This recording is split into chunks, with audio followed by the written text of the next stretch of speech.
Okay, everybody. This is pillar zero.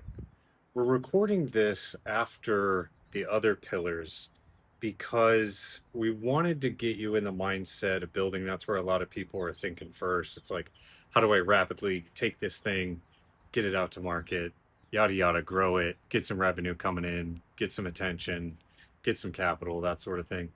But we have to focus on foundations first.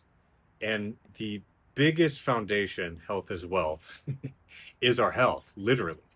And so if you don't already have a good foundation in place, if you're already struggling with your health, you've got to get that in order first. And we're not all lucky enough to just not have health issues. And so when we do develop these health issues, whether it's short term, cold, flu, midterm, maybe COVID, longer term, something more systemic, unfortunately, we really got to invest some time, money, and energy in getting that in better shape or finding a way to improve that, because only when we get that foundation in place can we start to have some excess energy to do the other stuff.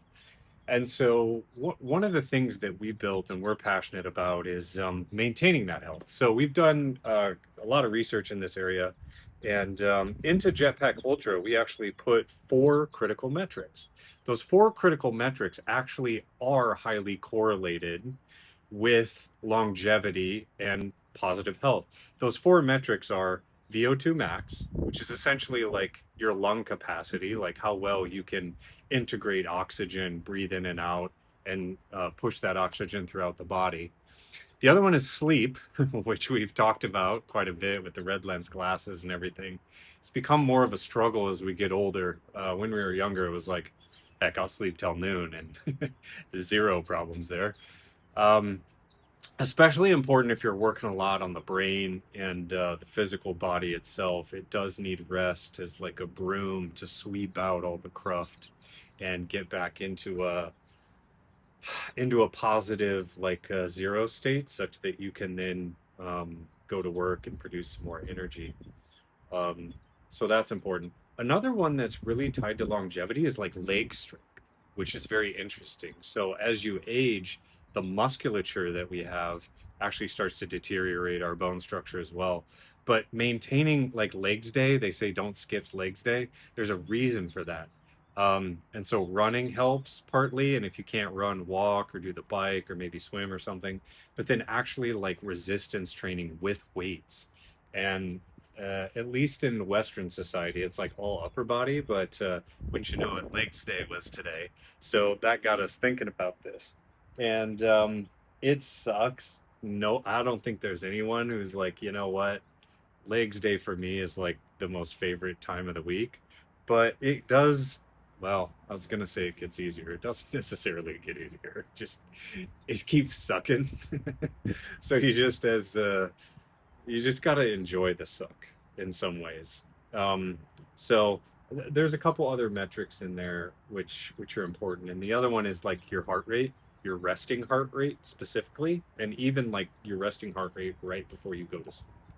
So the lower the better on resting heart rate, the higher the better on VO2 max, sort of the higher the better on sleep. But what we've done is we've actually like put boundaries. So it's personalized to your current state, whatever that is. Every day is a new day. So maybe over the last 30 days, you were like really good or maybe not so great. And so where you are today is always kind of moving along that longer term boundary set. So your resting heart rate, like 50s would be great. VO2 max above 50 would be great. Um, that sort of thing. So yeah, health is incredibly important. And so for us, that is one of the essences of creating something great.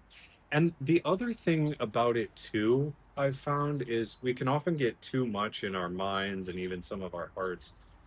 And taking that moment to just be with ourselves, either on a walk, a run, a workout, your brain is like your nervous system is throughout your entire connectome, your entire biologic intelligence. It's not just up here. And so you have muscle memory. And so you're activating your entire brain and body when you exercise, when you move your body, which means new pathways can form, new connections, new ideas. And so just by taking your focus, a lot of creatives will do this, just by taking your focus off that thing that you've been like grinding on over and over again, you can give your subconscious a little bit of a break. And then that's where the epiphany strikes. So even folks like Einstein would go for a bike ride and kind of let go, and boom, all of a sudden in the shower, it's like E equals MC squared. And then you're off to the races again. So it's always, life is like this balance, this interesting balance point. So I think even if all you can do is like stand up once or just move an arm or move a leg, move a finger, just that little bit of movement is really strong. And this is why Apple's health kit is such a good idea. They just focused on movement first, not like to the Olympic athlete is extreme. And so, really, the challenge is you got to build up a habit, and that usually takes about 30 days of repetition on anything.